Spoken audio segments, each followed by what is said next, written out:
Acércate a la cultura a través de todos tus sentidos. Esto es El Andamio. Julián Vázquez, ¿cómo estás? Con Carolina López Hidalgo y Julián Vázquez. Muy buenas tardes a ti y a todas las personas que nos están escuchando. El Andamio. Cultura en construcción.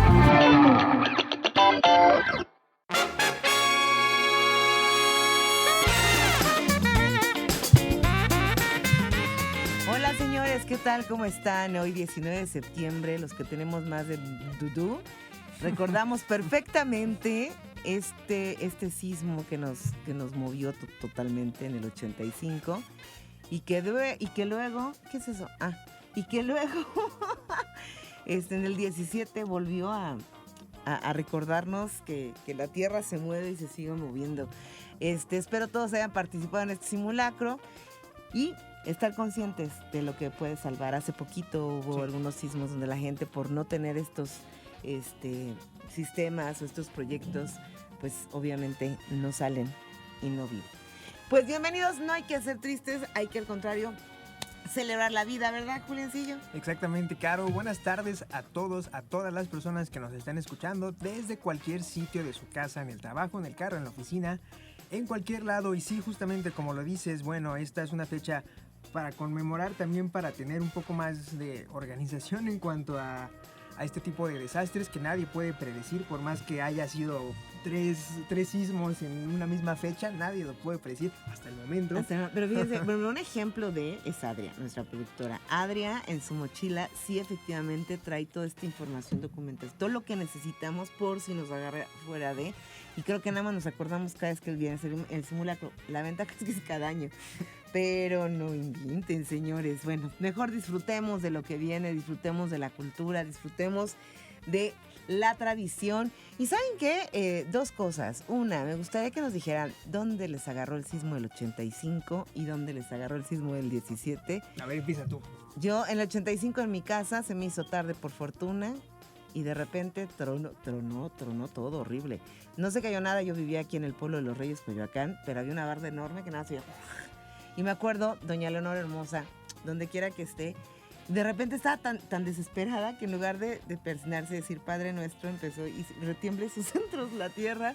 Entonces, en lugar de, la verdad, lo que es ser chavito, en lugar de preocuparnos, nos empezamos a reír por esta señora. Y en el 2017 estaba justamente apoyando a los damnificados del sismo del 7 de septiembre de Oaxaca, de Juchitán. Estaba vendiendo unos nanches con los vecinos cuando se mueve todo y empecé a correr. Creo que el dolor nos duró como una semana en las piernas. ¿Y tú, Juliancillo? Pues bueno, es obvio, creo que no me tocó decir que no me tocó el 85. No le tocó, digamos, pues. Pero sí, en el 2017 estaba preparándome para ir a la escuela. Yo iba en el turno vespertino. Entonces pues ya me acababa de bañar, ya me estaba cambiando, en eso sentí que el piso se movió. O sea que no hiciste el simulacro. Sí, pero fue 2 horas después. Bueno. Todavía estaba en mi casa, me estaba preparando, el piso se movió. Como muchos recordarán, en algunas partes de la ciudad la alerta sísmica sonó segundos después de que ya iniciara, de que iniciara el movimiento. Entonces pues sentí, después pasaron unos 5 o 10 segundos, lo escuché. Salimos, porque vivo junto con mis abuelitas, vivo con mis tíos, entonces pues nos juntamos al centro del patio, esperamos a que pasara lo que tenía que pasar y después pues sí, a contactar a las personas, a nuestros familiares que estaban trabajando, que estaban en la escuela, porque pues lo primero que escuchamos fue pues el derrumbe de ciertos edificios, ¿no? Como claro. No, la verdad es que estuvo pesado, pero bueno, también... ¿Qué música? ¿Dónde le agarró el temblor, por ejemplo? ¿No? Parte de la ironía de los mexicanos. Pero bueno, ¿qué tal si esas historias las alimentan en nuestras redes sociales, en Facebook, Twitter e Instagram, como @elandamiomx? También pueden revisar las noticias que hemos estado subiendo esta semana a través del micrositio noticias.imer.mx, /El Andamio, y también hay que seguir la conversación, aparte de las redes sociales, también en aplicaciones de mensajería móvil, como dice la chaviza, que es el WhatsApp, que el número es 55 66 31 24 27. Lo repito de nuevo, 55 66 31 24 27. O los chavorrucos dirían. Agradecemos a los que nos escuchan por Horizonte ya 107.9 frecuencia modulada, Radio México Internacional. Y también, además de díganos dónde le agarró el temblor, ¿qué receta es buena para la muela? Por favor. Por favor, urge un poco. Pero también tenemos... También estamos en YouTube, donde ya estamos subiendo los programas completos, las medias horas de Cultura en Construcción de los martes y jueves, a través del canal Programa El Andamio Imer. Ahí estamos con todas las entrevistas completas, las notas también para que le den una revisada si las quieren volver a escuchar o si no les dio tiempo, pues ahí está el canal de YouTube Programa El Andamio Imer para que la revisemos. O si le recomiendan algo, ¿no escuchaste? Ah, ahí lo pueden escuchar.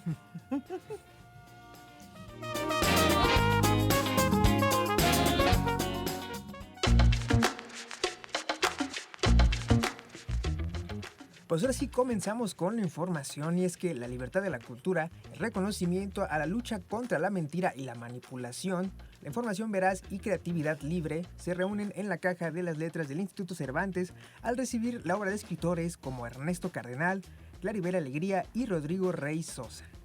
Escuchemos la información de Carolina López Hidalgo. La Caja de las Letras del Instituto Cervantes acogerá algunos objetos de gran valía para los escritores centroamericanos, como el poeta nicaragüense Ernesto Cardenal, la poeta salvadoreña Claribel Alegría y el escritor guatemalteco Rodrigo Rey Rosa, autores que fueron perseguidos por los gobiernos autoritarios. Así lo destacó Luis García Montero. Nos parece que Centroamérica cuenta porque tiene valor y porque sabe plantear las cosas que hoy merecen la pena. La libertad en la cultura, el conocimiento, la lucha contra la mentira, la lucha contra la manipulación y la consolidación de informaciones veraces y creatividad libre a la hora de definir los marcos de la convivencia. Para Sergio Ramírez, vecino de Cardenal en Nicaragua, el trabajo del poeta fue más allá de la escritura. Mostró y luchó contra la opresión y la falta de libertad que al mismo tiempo plasmó en su poética. Ramírez fue el encargado de dar al Instituto Cervantes algunos textos de Ernesto Cardenal,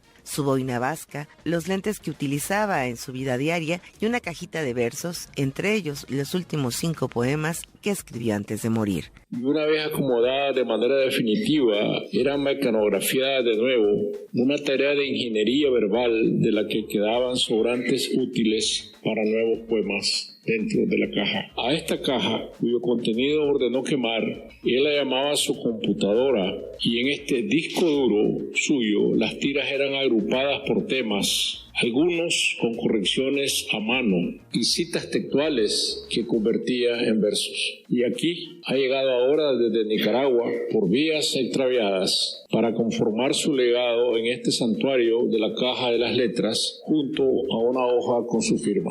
Además, entregamos también como legado suyo sus gafas y su boina vasca, que fue parte de su vestimenta característica. La boina, la cotona blanca de mangas hasta el codo y sin cuello de los campesinos nicaragüenses, y los blue jeans y las sandalias. Por su parte, Yoconda Belli fue la encargada de hablar en nombre de Claribel Alegría, quien murió en 2018, pero cuya obra es una perfección de la métrica y de la palabra. La escritora y exguerrillera nicaragüense definió a Claribel como una mujer de corazón de lis, alma de querube, lengua celestial, la mínima y dulce Clara Caribel, parafraseando a Rubén Darío. Las palabras en sus poemas van fluyendo unas sobre las otras como si vertidas dentro de una formaleta que se va solidificando y textualizando a medida que una muy suya ley de la gravedad va haciendo calzar los versos unos sobre otros con un ritmo sonoro que bien podríamos bautizar como clarilegio, por ser tan característico, tan propio de ella. La poesía de Claribel no solo alcanza una perfección formal pocas veces vista en Centroamérica, sino que consuma el a menudo incompatible matrimonio entre las formas y el contenido social. La Caja de las Letras del Instituto Cervantes, que se ha convertido en una cápsula del tiempo, resguarda el legado de escritores y artistas de Iberoamérica. Es ante todo hoy un espacio de libertad para los escritores que han sido perseguidos. Así lo destacó Rodrigo Rey Rosa al entregar sus libretas de apuntes que contienen sus sentimientos y pesares, como el secuestro de su madre y la persecución a su persona. Para los escritores de países que existen en zozobra con constante, como el mío, esta difusión y promoción son asuntos vitales. Estar presentes en España es vital para los libros provenientes de naciones como las de Centroamérica, con instituciones fallidas, archivos corrompidos, sin buenas bibliotecas y con muy pocos lectores. Estados criminales de los que necesariamente ha surgido una literatura criminal, un fragmento de la cual tengo el honor de depositar aquí. Imer Noticias, Carolina López Hidalgo.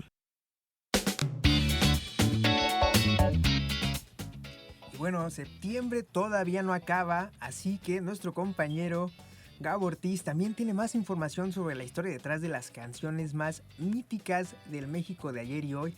En esta ocasión nos va a hablar sobre la historia del danzón número 2 de Arturo Márquez. Y bueno, México suena así.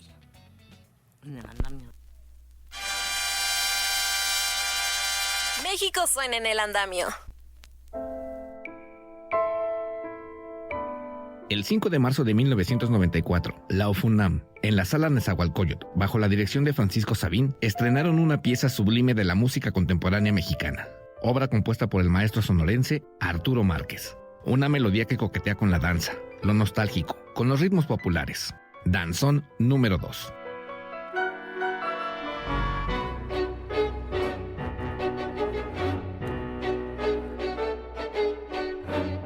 La pieza evoca justicia a los pueblos indígenas según el autor.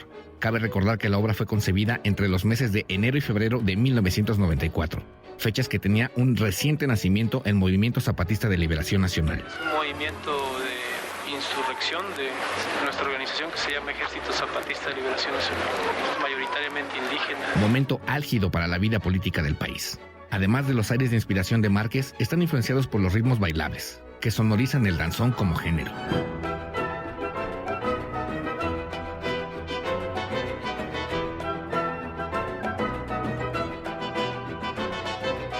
Dicha influencia fue nutrida por sus amigos, el pintor Andrés Fonseca y la bailarina Irene Martínez, ambos grandes conocedores y fanáticos de los danzones tradicionales, con quienes solía compartir momentos de música y danza, a lo que al final el maestro Arturo Márquez se familiarizó y fanatizó, al grado de hacer una investigación de música bailable mexicana de la década de los años 50.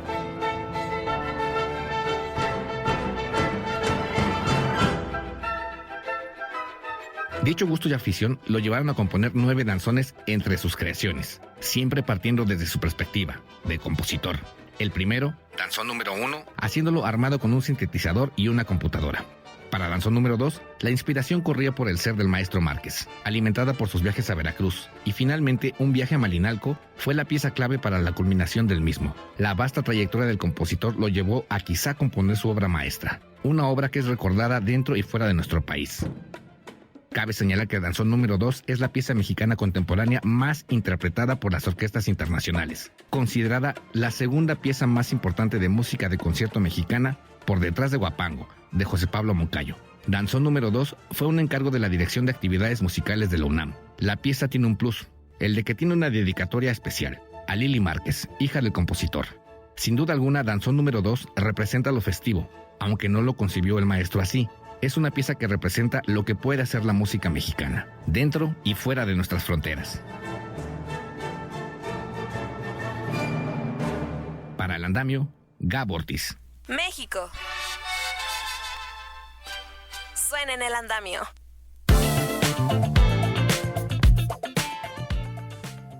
Y bueno, ahora vamos a hablar sobre un tema bastante interesante y que nos compete a todos los mexicanos. Y es que en el país solo el 6.2% de los paisanos hablan una lengua originaria y cada día esta cifra disminuye. Y bueno, para platicar sobre esto hablamos con la escritora, lingüista y activista Mije Yasnaya Aguilar sobre las causas de este problema y de lo que debe hacerse para realmente preservarlas y no solamente que queden en políticas y promesas, ¿no? Entonces, bueno, escuchamos esta plática que tuvimos con ella en el marco del Hey Festival en Querétaro. Buenas tardes, Yasnaya. Y bueno, como traductora, activista de derechos lingüísticos e investigadora Mije, ya un año del llamado Diseño de las Lenguas Indígenas creados por la UNESCO, que busca, entre otras cosas, su conservación. En México, ¿qué se está haciendo para preservar estas lenguas? Bueno, lamentablemente no. La política siento es como un poco, ya hicimos todo para que murieran, ahora ya déjenlas morir, o sea, ya no vamos a hacer nada. Hay un cambio en el discurso, o sea, ya no se ve bien decir que hay que desaparecer las lenguas indígenas, eso es cierto. Pero, por ejemplo, el gobierno prometió una universidad de las lenguas indígenas y no ha salido el decreto, o sea, y se le recortó presupuesto. Y también... por ejemplo, vamos a ver nada más un asunto presupuestario. El Instituto Nacional de Lenguas Indígenas tiene casi 3 veces menos presupuesto, o sea, un poquito más del tercio, de lo que tiene ProBase, que es el programa para promover el béisbol. Entonces, imagínense, o sea, el desbalance, ¿no? Entonces, el Instituto Nacional de Lenguas Indígenas atiende a todas las lenguas indígenas del país y está sucediendo eso. Entonces, no hay un cambio fuerte en políticas lingüísticas. Y al contrario, creo que se está dejando sin fondos a un instituto como el Instituto Nacional de Lenguas Indígenas, que incluso Presidencia había propuesto en el paquete de reformas, que creo que ya no va a pasar, incorporarla al Instituto Nacional de Lenguas Indígenas, o sea, básicamente desaparecer el INALI.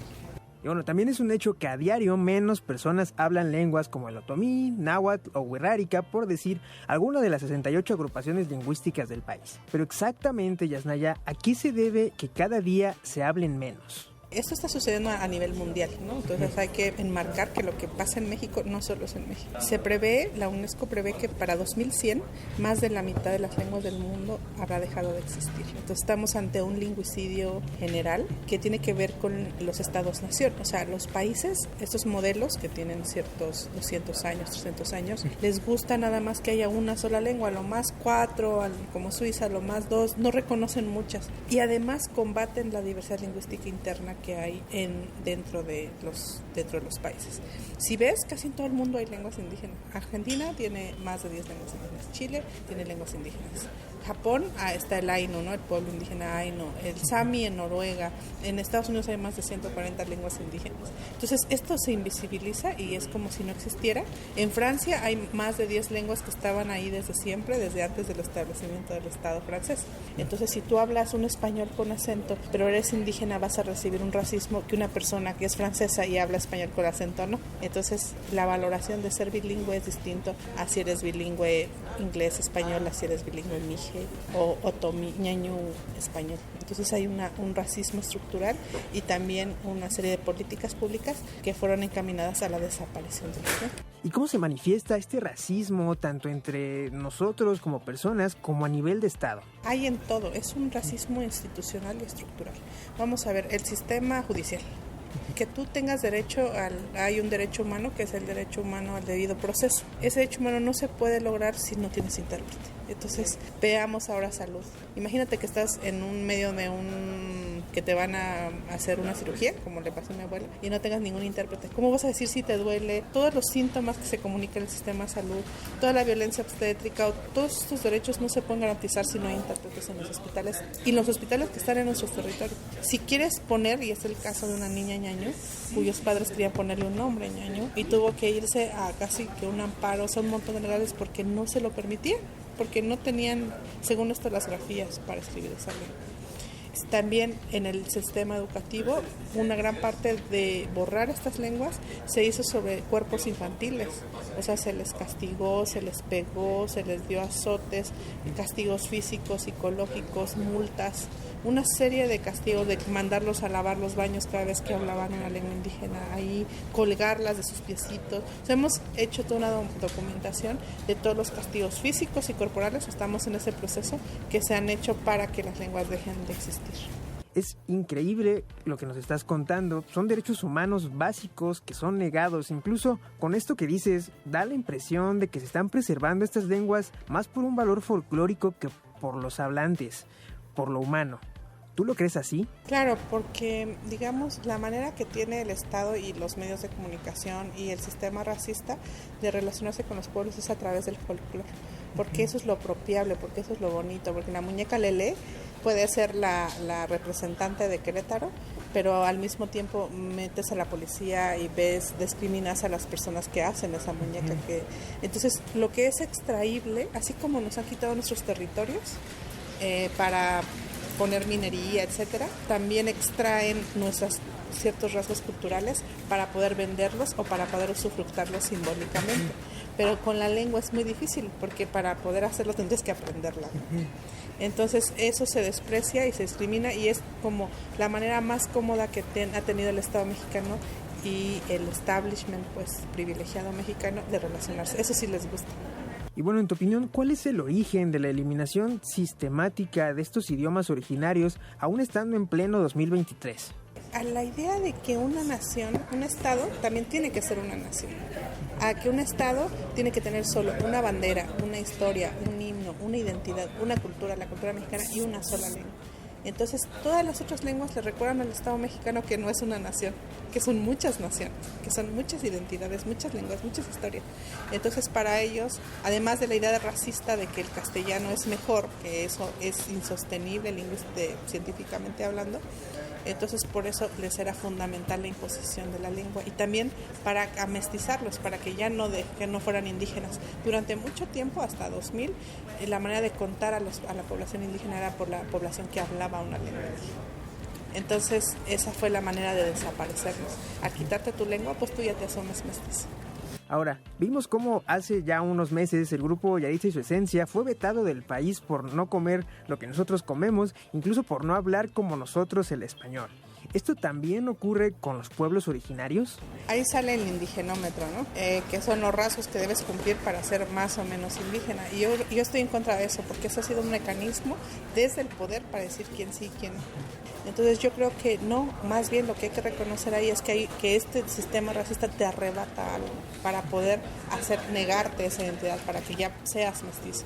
Pero eso no significa que, se resiste a eso. Entonces, ¿quién es parte de una comunidad o no? Es un asunto comunitario, es un asunto de las propias comunidades. Entonces depende de cada caso.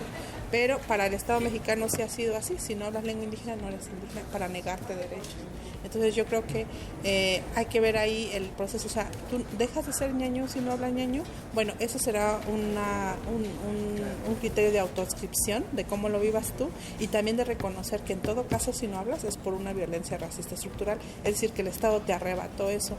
Y entonces no podemos medir, porque es una lógica muy perversa. Al mismo tiempo que el Estado mexicano utiliza la lengua para decir si eres mi hija, ñañú o tal, al mismo tiempo hace todo para borrarla. Entonces es una lógica muy perversa de la que hay que salir, y creo que en todo caso las identidades y pertenencias colectivas la deciden las entidades colectivas, las comunidades, etc.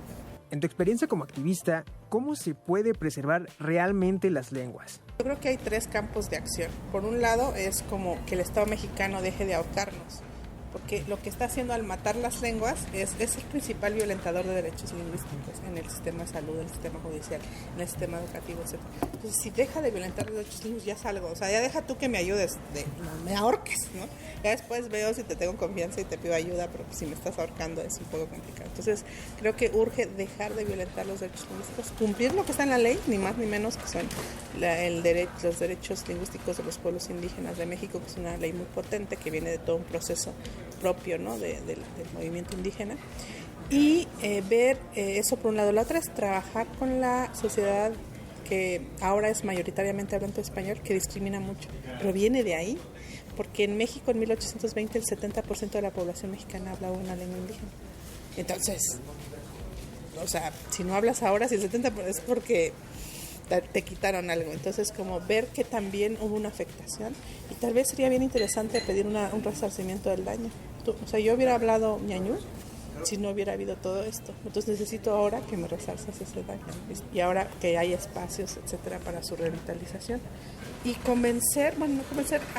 hacer esta conciencia con esta población y decir, ustedes discriminan, pero venimos de ahí, ¿no?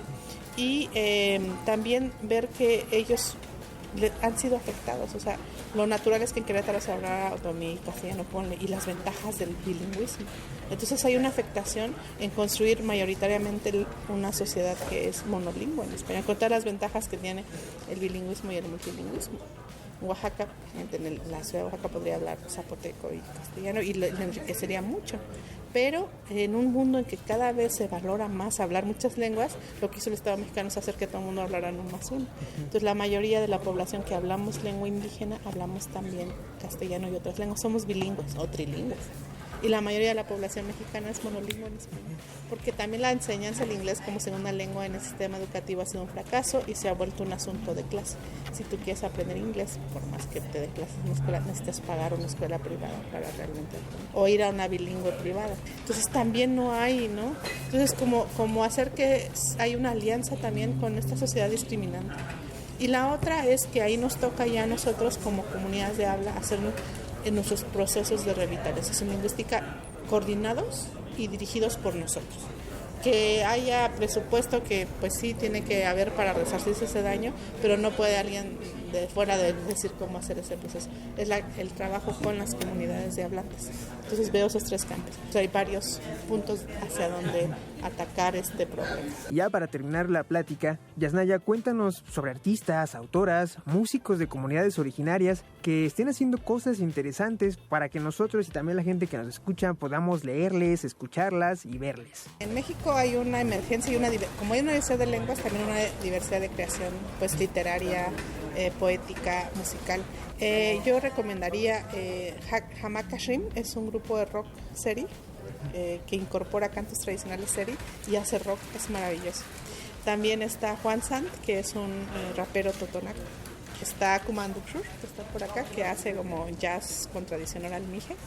Están los Pream, también una banda que mezcla ritmos tradicionales con ritmos y tradiciones musicales tradicionales mijes con otros elementos, ¿no?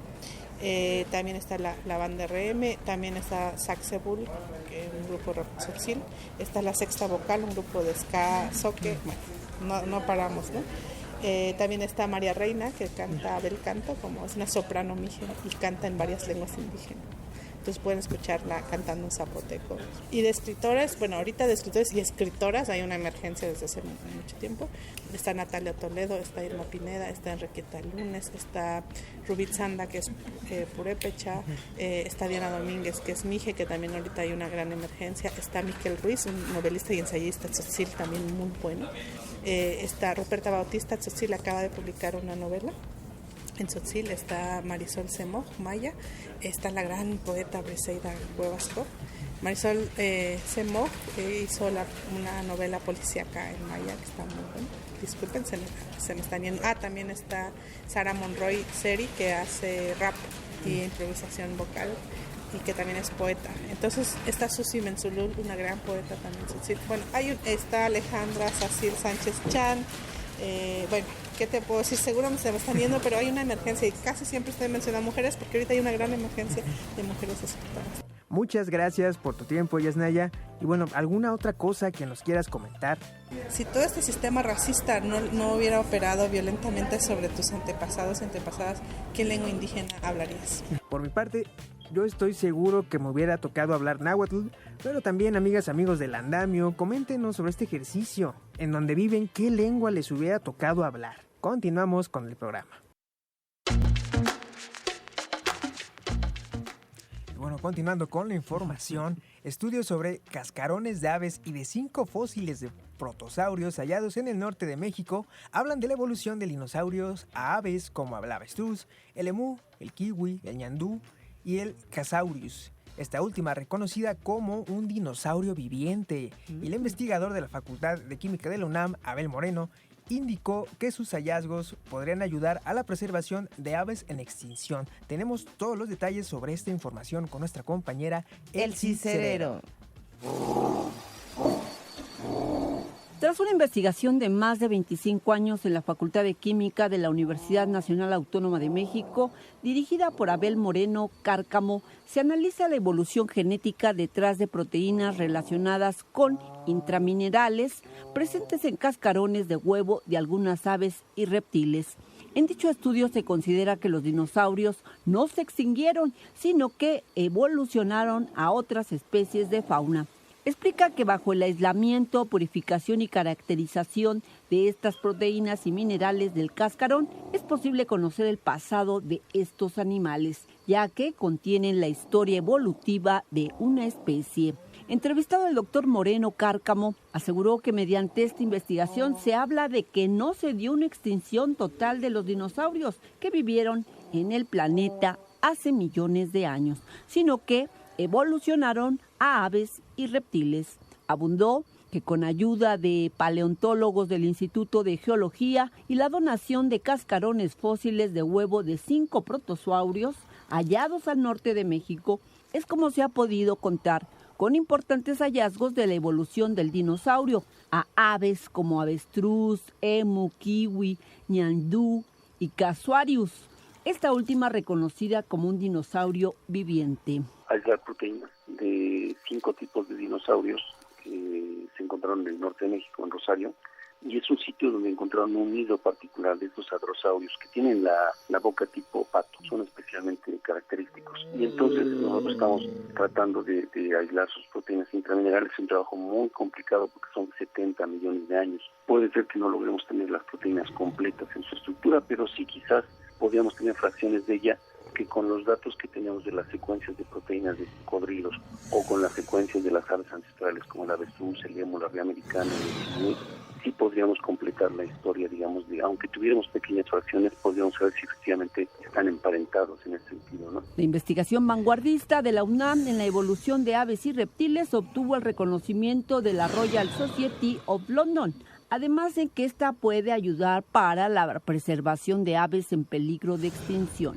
El investigador consideró que en sus estudios podrían ayudar a implementar medidas de protección al conocer sus características evolutivas. La geológica nos diría muchísimo cuáles son las medidas que deberíamos tomar cuando algún tipo de ave que tengamos interés, pues podríamos salvarla del peligro de la extinción. Si sus cascarones no están ya mineralizando adecuadamente por efecto de dieta, por efecto de medio ambiente o por efecto de cambios en la temperatura, etcétera, podríamos tomar cartas en el asunto y saber exactamente qué es lo que hay que hacer, ¿no? Al mismo tiempo, estos hallazgos podrían derivar en la estrecha relación genética de dinosaurios con cocodrilos y ver su cercanía familiar. Nosotros lo que pasa ahora estamos tratando de hacer la secuencia de las proteínas de los cascarones de huevo dinosaurio junto con la de los cocodrilos y estamos a la búsqueda de los genes que los van a emparentar, ¿no? Una vez que tengamos eso, pues aparentemente la hipótesis de que los cocodrilos son primos hermanos de los dinosaurios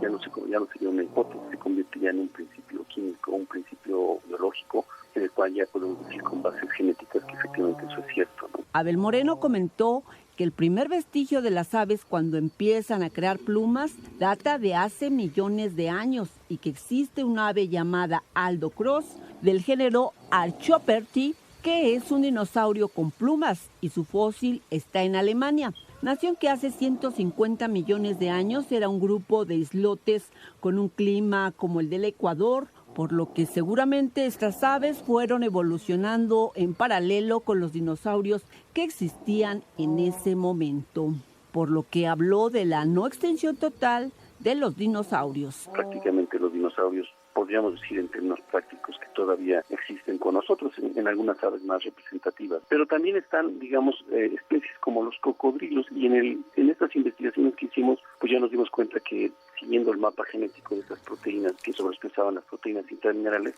pues esas proteínas, digamos, nos dieron clave a que los cocodrilos son también primos hermanos de estas aves y entonces los cocodrilos son una especie intermedia entre las aves y los dinosaurios y ahí hacia atrás. Finalmente dijo que ahí salió el plantearnos quizás los dinosaurios no se extinguieron, quizás los grandes pudieron desaparecer de la faz de la Tierra. Para Imer Noticias, Elsie Cerero.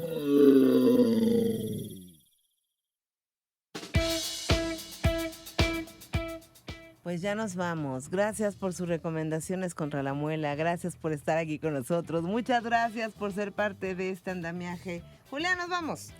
Así es, Caro, pero nos vemos el próximo jueves con invitados bastante especiales. Pero bueno, los dejamos en la barra musical con Tony Ríos si nos están escuchando a través de Horizonte o con Miriam Rodríguez si están siguiendo la programación a través de Radio México Internacional.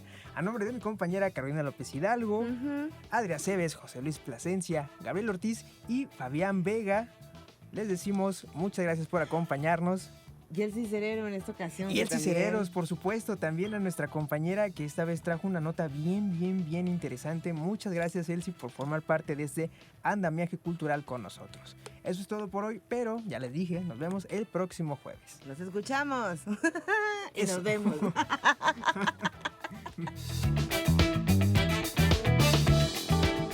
Las opiniones aquí expresadas son responsabilidad de sus autores y no representan la posición editorial de Imer Noticias.